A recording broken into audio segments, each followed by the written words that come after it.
আসসালামু আলাইকুম।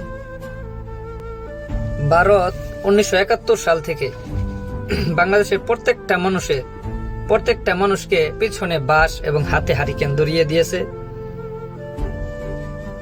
এবং যুগে যুগে যারাই এর বিরুদ্ধে কথা বলেছে, ভারতের সম্পর্কে কোনো কিছু বলছে, তখন আমার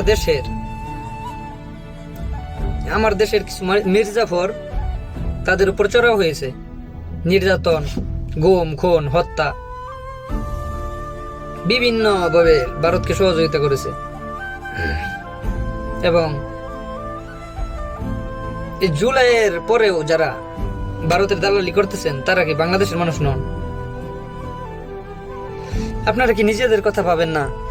দেশের কথা, জাতির কথা ভাবেন না?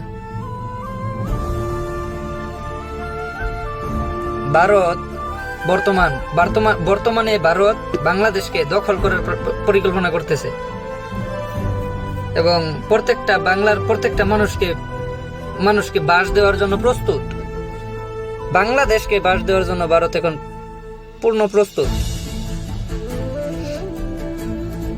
এরপরেও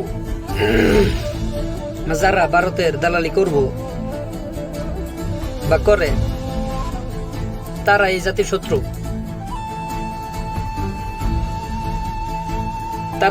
শত্রু।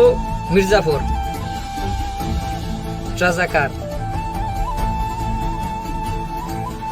তাই ভারতের দালালি না করে দেশের মানুষের কথা চিন্তা করুন, জনতার চিন্তা করুন, ভারতের দালালি বন্ধ করুন।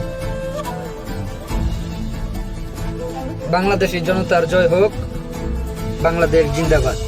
কথায় কোনো ঝামেলা থাকলে জানাবেন। আর উল্টাপাল্টা ভারতের দালালি যে করবেন তার জন্য সমস্যা নাই, তার জন্য বাস আছে, আমার কাছে আছে, বাস রেডি আছে।